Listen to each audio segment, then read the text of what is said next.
Hey, Glennis. Good morning. It is morning. Good morning. It is. Sure, it is. I don't know what it is.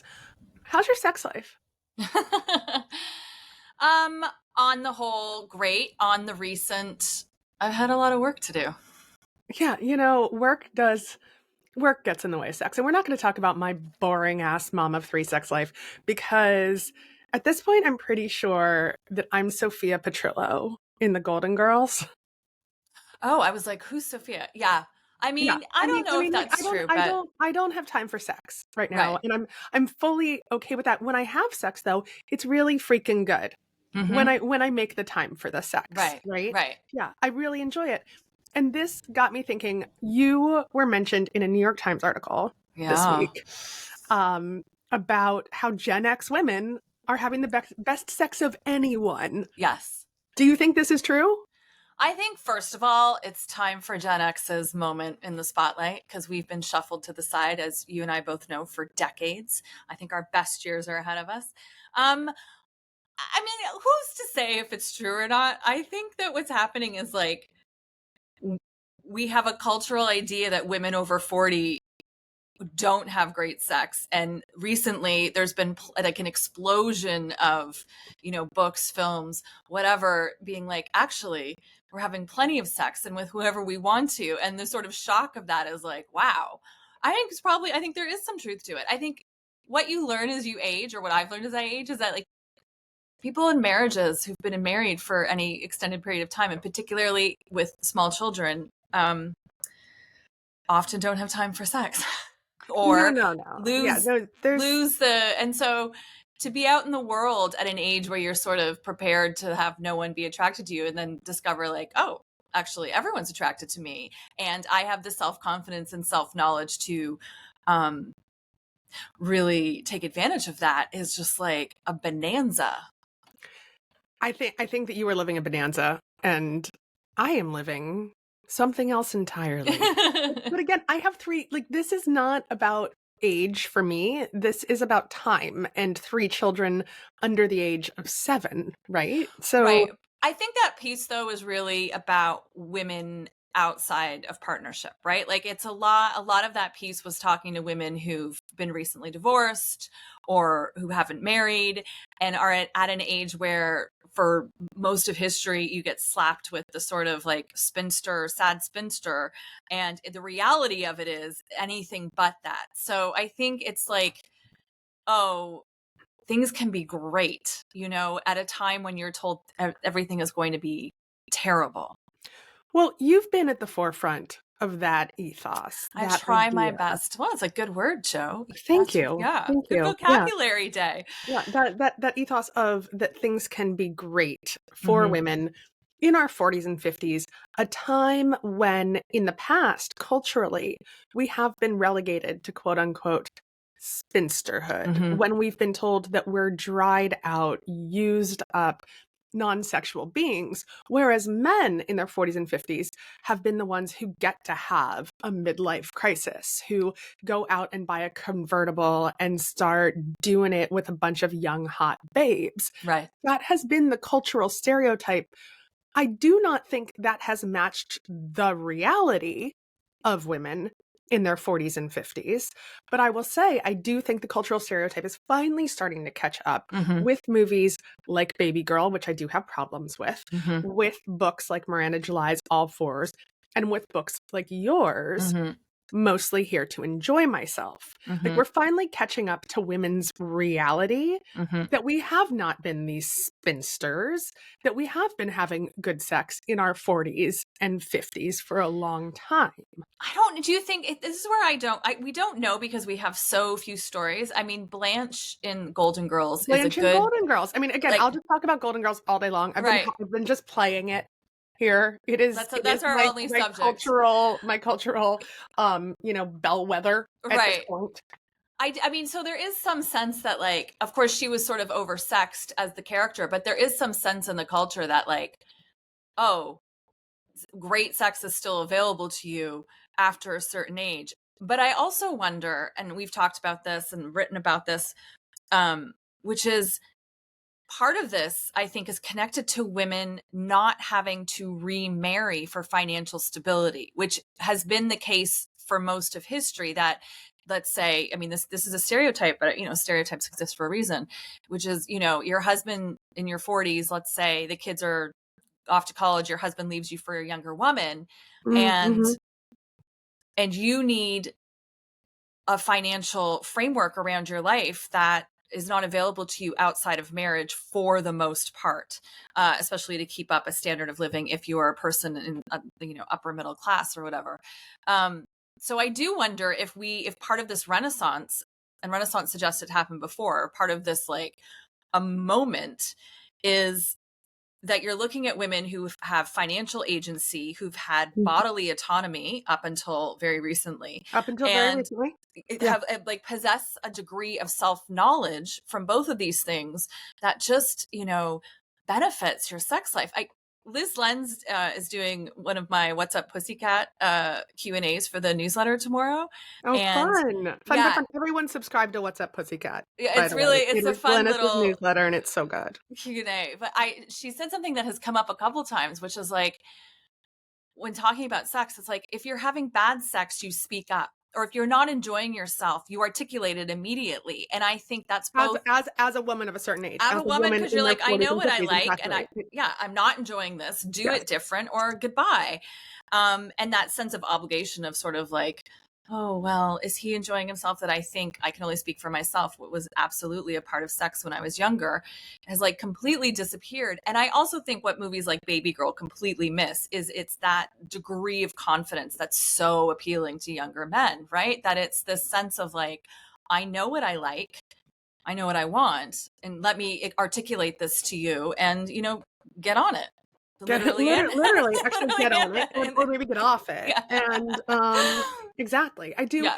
I think there are so many different factors at play, and I want to keep talking about this again because we haven't had enough women's stories about this, because women's voices have not been elevated for most of history. We just haven't gotten stories about women having great sex or having great love affairs after that one love affair we're supposed to have in our 20s that leads to marriage and babies. Right. Or you hear about it as like she was a trailblazer, or she was an iconoclast, or she was unique, or she was strange, or she was, you hear about it as like an individual experience and not reflective of a cultural experience. And I think one of the reasons that New York Times Magazine Gen X piece, which only mentions my book in one sentence and tripled sales for the last 2 weeks, It did. Wait, can I read the sentence? The sentence is a little ridiculous, but listen, book sales are book sales. Everyone, we talk about this all the time, right? I'm already asking everyone to pre-order Everyone is Lying to You, which, by the way, there is sex to be had in that book.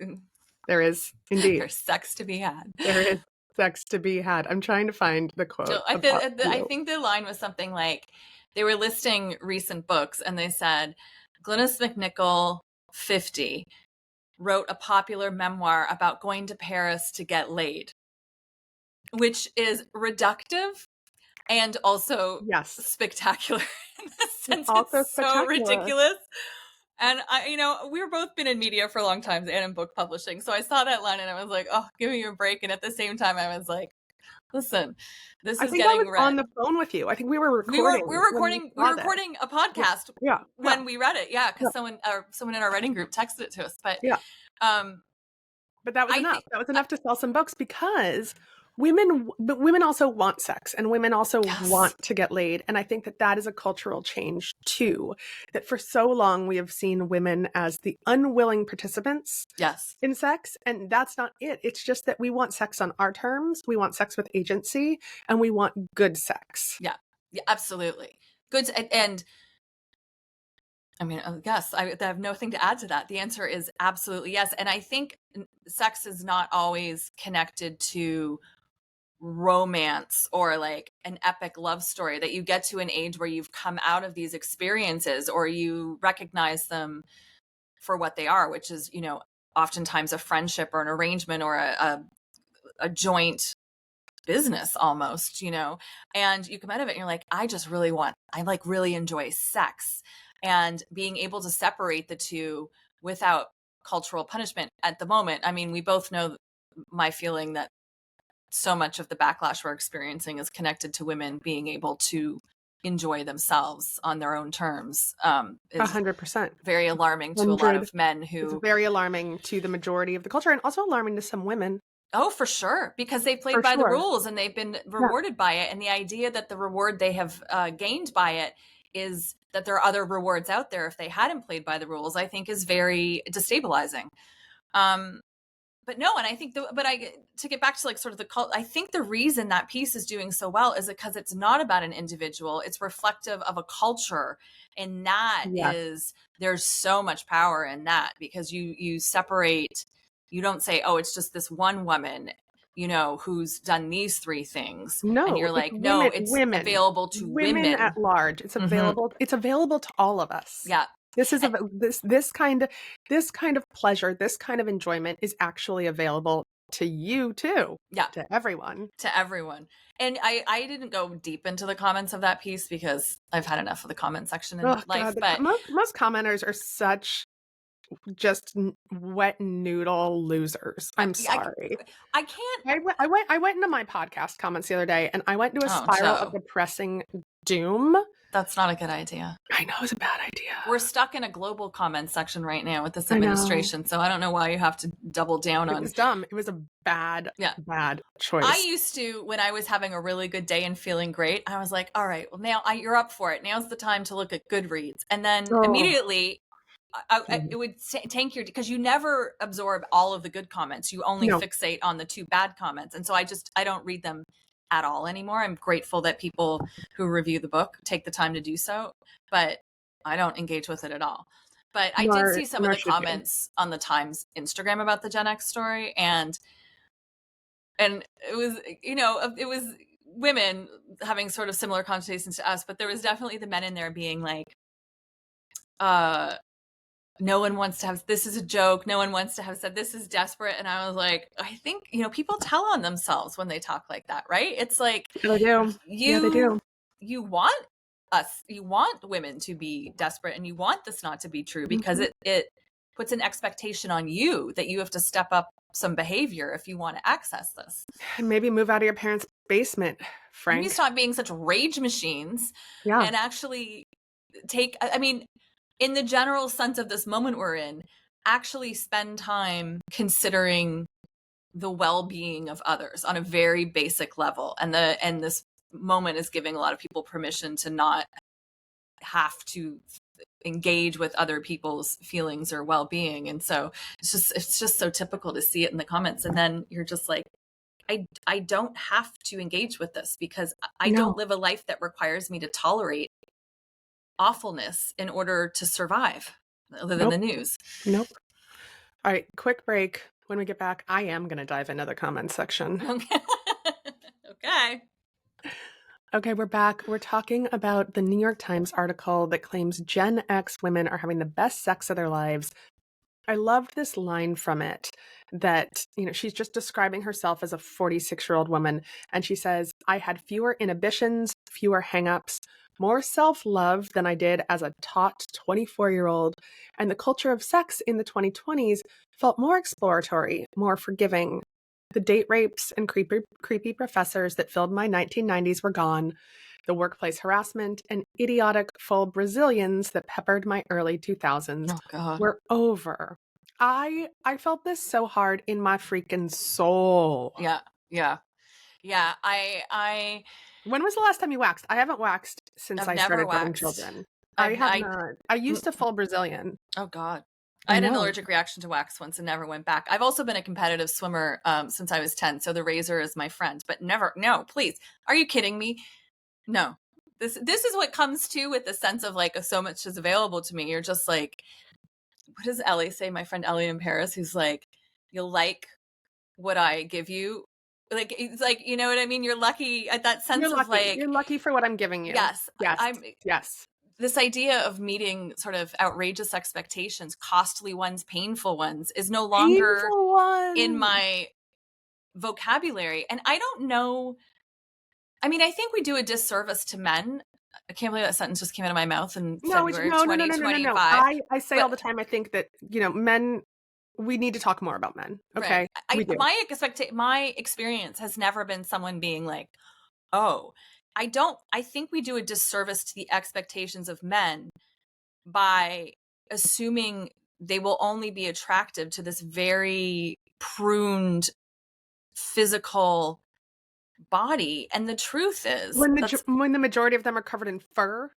but also I think like what's attractive about people is so much more dynamic than that. And Mm-hmm. the way we exist on screens right now diminishes that. And actually, men enjoy your body too for reasons that have nothing to do with capitalism, right? You know what I mean? Yeah. Like so much of this has nothing to do with physical enjoyment for anyone. And that if you're at a point in a relationship where the person you're in a relationship says to you, I will enjoy this so much more if you altered this physical part of your body, then you can have that conversation. But it's not like you're opening gambit. Certainly not mine. No, absolutely not. Absolutely not. There's so much in this article that I love that I want to quote. We should have her on the show, actually. We should have her on the We should have her on the show. I also think, tied to what you're just saying and tied to Gen X, we grew up without social media. We grew up without phones. And I really think some part of this has to do with our experience of relationships pre-apps, and that some of the exhaustion I encounter with women younger than me is the gamification of dating and love. And I'm so sympathetic to that because when I go on the apps for any extended period of time, I am just like, this, I feel awful. This is awful. I don't want to speak to a man ever again. And I recognize that if that's your only experience with this, like, it's just horrible. And the idea that younger people are having less sex, I'm like, this does not surprise me if the way you're engaging in these conversations is through these terrible apps where when one thing goes wrong, there's still 15 other people out there. You haven't met any of them. You can project onto them what you want. Like, it's so dehumanizing. And sex is a human experience. Hopefully. Yeah, no, absolutely. Absolutely. This one line that I love when she's talking about these Gen X women is, quote, I've come to think of this cadre of women as something like hardy garden perennials. Right? I mean, I love that image. Year after year, with the right conditions, perennials continue to flower. Likewise, the sexual perennial finds herself still well-rooted in an erotic life at an age when she may have expected it to fade or wither. Yeah. I think often Pamela Druckerman, the writer who did Bringing Up Bebe, about how to be a parent, the way French parents parent, right? Yeah. Wrote a series for the Financial Times, I believe, a number of years ago, and about women in midlife, I think. Mm-hmm. And one of the pieces is talking about menopause, and studies show that American women claim diminished sex drive when they hit menopause, but that French women do not. In tying that to the culture in Europe and in France, more particularly, of like the sexual agency of women as they age versus America, which is just a constant, until very recently, a constant barrage of insults and delegitimization of women as they age, and that physically we're conditioned to think that we lose our sex drive as we age. Whereas if we were in a culture that celebrated it, it might be different. And I think about that constantly because we have internalized all of this, all of us, from a very young age. And I think for women, you get to a certain age, you fall off the cultural map. And if you're the sort of person that just goes to explore on your own, you really realize very quickly that their narrative of that you're fed and the reality of life are just diverge in extreme ways. Very, very different.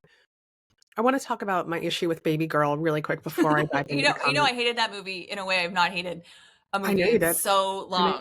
Yeah, I know you hated it. You wrote a great piece about hating it. I want to hear why you hated it. My biggest issue is that Nicole Kidman doesn't look like a 50-year-old woman. Yeah. Yes. That she doesn't have the body of any 50-year-old woman I know. And I'm surrounded by women who look amazing. Yeah. Okay. Who have taken care of themselves and not in, a moneyed way, but just, care for their bodies. her body looks like a child's, Yeah. frankly. Her body Yes. looks like a child's. Her face doesn't move. She doesn't have any of the contours, the wrinkles, the moles Yeah. of a 50-year-old woman, okay? And so I don't like a movie that is supposedly celebrating women in middle age embracing their sexuality, featuring a woman who looks like she's 23 because she's had millions of dollars of work. And yes, and additionally, has the emotional maturity of a 23-year-old. That's Yeah. the thing that really makes me crazy about these Mhm. films that feature older Mhm. women and younger men, is that on the paper, we know they're older, even though, as you say, they all have these highly, highly tailored bodies to make them look like they're basically teenagers, but their emotional maturity is still that of a teenager or an early 20 something. Like, culturally, we are so unwilling to afford women the agency of maturity. I think that is so terrifying. And that, I mean, is one of many things that drove me crazy about that movie. I will say, the people in my life who loved that movie, the women in my life, and it was articulated to me by a friend who said, I've been in, I think her exact words were, the jail of a long-term marriage. And that's why it appealed to me. And I Mhm. said, fair. Like, they'd been Fair. married for 20 years, and someone else who'd been married since their early 20s, mid 20s, said the exact same thing to me, like disconnected. And I was like, Mhm. oh, I get that to some women who've been in long-term relationships, this is like sort of a campy fantasy that are willing to let go of the parts that really made me crazy. But as a person who's like closer to the reality of the sex she's experiencing, I found it offensive on just like literally every level, but mostly the idea that a younger man would be attracted to an insecure older woman who looks like a 22-year-old versus the reality of it, which is, in my experience, younger men are attracted to your confidence, and Mhm. that Mhm. physicality is like second to that. And also this idea that you have to be well maintained to be physically attractive or attract, you know, any man is, as we both know, a complete lie, that's used to punish women. So I mean, I hate it. I had no sense of humor about that movie, um, which I think other people brought to it. It makes me angry. And the thing that makes me the most angry, which ties into all this, is that he gets her to agree that she wants to be a sub by blackmailing her, which is the exact opposite of how those dynamics are supposed to work. And again, does not afford her the agency to choose the thing that's happening to her. Like, you can choose to be submissive. That's a choice. Of course. Yeah, it all made me nuts. Yeah. Yeah. Yeah. I Hated could it. do an entire podcast on how much I hated that movie. Hated that movie. Yeah. Hated But Baby Girl. I recognize that other people had different reactions, and that their reactions are coming from a place that I don't live in. That's worthwhile. Fair. Well, I also think it's interesting. Let's talk about this and dig into the comments of the New York Times piece Oh God. after we take one more quick break. But I think there's also a distinction between people in a long-term marriage and people that started that long-term marriage when they were in their 20s. Oh, for Because sure. I started mine at 34. Yeah. At which point I also already knew what I liked, and I married a grown-ass man. So I think that is also interesting. People who feel like they spent their 20s with one person maybe never had that kind of growth. Yeah. That puts you in this kind of confident place. That's what I heard over and over again in the She Wants More podcast. Right. Someone was talking about that podcast at dinner the other night. And how much they loved it. Which, again, early on this, right? Like, these things we are sensing things that were in the culture before they got mainstreamed into Nicole Kidman's body. I think also we're talking about marriages that are 2 decades and the kids are getting out of high school. Like, it's a different dynamic, but the thing is, I'm 50 now. And so some of my friends got married later and they're still in the early kids years, even though they're only a few years younger than me. And some of my friends are 1 or 2 years older than me and their kids are in college. So I'm getting it from, exactly, the spectrum. There's like straddling this huge spectrum of experience. And then some people are like me, who is, living very differently. Okay, one more break, and then we're diving into the comments on this Times piece. All right, we're back. We're back, and we're talking about how Gen X women are probably having better sex than you college kids these days. A Which lot makes of me sad for I mean, it oh my makes God, I'm so sad. I'm so sad for college kids for a variety of reasons. I truly believe that college kids are no longer having fun. I do not think kids in their early 20s are having any no. more fun. And I feel very sad for them We might be the because last people who had fun. we might be the last people who had fun. Yeah.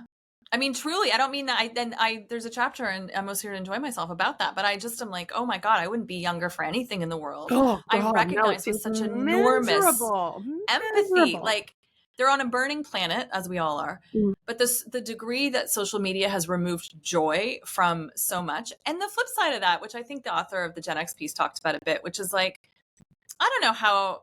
I mean, some of the sex we were having in college was not great either. No, and like not no. to Also, put I don't remember a lot of it because I Right. was a binge drinker. So Right. there was that. I just think, like, I think there is something to be said for what is in this moment is like, again, you know what you like and you aren't afraid to articulate it. And that is what results in good sex, hopefully. And also, we were not inundated with porn to the degree everyone No. younger than us was. Like, this did not inform our idea of sex or, who gets to enjoy what, or positions, or like, got all the other things that come along with everybody being raised on too much porn. Like, it's much more complicated now. It's we hit the jackpot of timing. I really think it comes but I back say to that all that. the time. I say that all the time. And Nick calls us the bridge generation. Yeah. Which I think is interesting because I'm technically an elder millennial as of September of 80, but I much more identify with X. Yeah. But I think that there is a sliver of elder millennial and X that is this bridge generation that grew up with both no technology Mm-hmm. and then technology as we were coming into our own. Mm-hmm. And so we're kind of the bridge in a way between older X and then younger millennial. Yeah, Because there's life both ways. Yeah. I mean, when does Gen X start? 1960? Yeah. Ish? 60-ish, 60, yeah, mid-60s, probably 64. So like 10 years before you were born. So I think of, because Nick and I are the same age. You and Nick are the exact same age. Yeah, you're both 74 50. was a good year for you, Joe. 74 I got both my people in 74. Yeah, it was a good vintage. For sure, because I think of people and it's like all this generation talk is so faulty, but there's definitely to have your childhood, to be born before the internet, Mm-hmm. to have your childhood hit squarely in the 80s, like the great benefit of this like on the scope of history, time and place, we landed the best version of childhood, and that is great, but yeah, it makes me sad for people who don't like. It's not getting better, and clearly things are not getting better right now in many ways. Anyways, okay, go into the comments. All right, so let's take our deep dive. First I started out with the ones that the Times picked to highlight. Oh God, and I always find that very interesting because it's just like a cadre of, and which is that's a word I never know if I'm saying right. Hey, you're really on the vocabulary today. Thanks. I got some sleep last night because I had some NyQuil. So, but it feels like they choose the most enlightened men they can find. Yes. In their Times picks for comments. Yeah. And I find that so funny. Like, while we know a lot of enlightened men, like this little crew that they choose to highlight is very. Also, when I hear half the time I hear an enlightened man, I'm just like, oh, you've done the reading and you're mimicking it. I almost prefer people who are not enlightened because I feel like they're more trustworthy. I believe them versus men who sort of like parrot these talking points where I'm like, oh, you're probably the worst person and I'm just gonna have to dig to find it. Anyway, that's a cynical outlook. So there's a comment from Stone Surfer. As an in-shape, stable center of Gen X 1972, man whose life path has left him a widower and who only has eyes for women of my generation, I cannot express how happy I am about this. Oh God, I did see that comment. Yeah. I love and only have interest in the women of my generation, and I'm so happy that they are empowered and confident. Best news of 2025 so far! Exclamation point. What is inherent in that comment is this idea that we should be grateful to him for only being attracted to women his Mhm. age. Like that Mhm. sense of like, don't worry, ladies, I find you attractive. And it's like, dude. Then we have Robert from Sacramento. Great read. I am a man, and I believe that this is the best time for women I've ever witnessed. I've learned so much about women from women over the past 5 to 10 years. This has really helped me to become a better friend and partner to them. And frankly, my time with women has just been more fun and honest. Okay, I mean, Yeah, here's the I'm thing. skeptical of any I'm not man who mocking. feel I'm not yeah, mocking these men. Okay, yeah. I am mocking that these are the comments the Times chooses to flag because I think it's interesting and like this shows it shows some interesting bias in the Oh, things that the Times wants to highlight. for Okay, sure.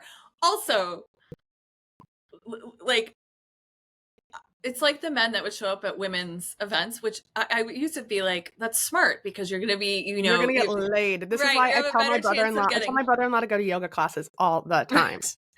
But I also just see it for what it is, which is like you're looking for a pat on the back. Like I think the fear of men being seen as not good guys is not a joke, and I think there are plenty of good guy men So many, so many. who are like so relieved right now at the way politics are going away from back to manly men. Like I think what a relief they're experiencing because they don't have to worry about being good men anymore. They love to be perceived as good men. um that sounds so cynical. I don't enjoy cynicism as a way of operating because I think it does more damage to me than it does to anyone else. But having encountered these sorts of things on dating apps, it's almost like you just want someone to be like, I don't know, this is great. Or like not comment at all. Or like but actually get Maybe in not there and comments be at like, all. I'm Maybe not here comments if at all. anybody wants to go on a date with me. This sounds fantastic. I love good sex too. And here's my, you know what I mean? Like Yeah. just get in there and say what you want. I feel like is much more appealing for Well, if there are men no, listening no, to no. this who want A advice. lot of people did just get in there and Yeah. say what they wanted, but the Times didn't flag those. Oh, of And course. I mean, the again, Times. Listen, yeah. this we can do an So entire so we've podcast on the so we've Times. got Andrew who Mhm. says a long article about sex after 50 and not a single man is mentioned or interviewed. Oh, poor men. Poor Andrew. And then we've got GM from Pittsburgh. Inappropriate. This is why we have Hustler and Playboy.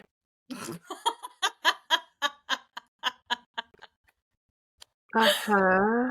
Yeah, but you know what? I bet GM from Pittsburgh probably, knows a good place to take you to dinner. This is the terrible conundrum here of like, Mm-hmm. you recognize probably what's going on behind this. That's why I have Playboy and Hustler. Listen, truthfully, people's sex lives were much healthier when they only had access to Playboy and Hustler versus not only fans. What's the porn? All I porn?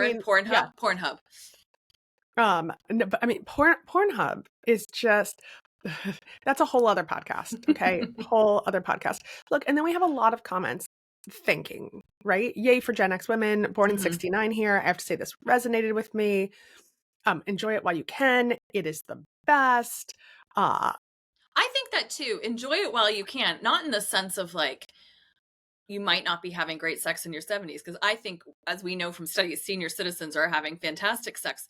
But I also think like at this age, you start to realize health concerns are like a bit of a lottery. Like just on this planet too. Enjoy it while you can. Like stop thinking.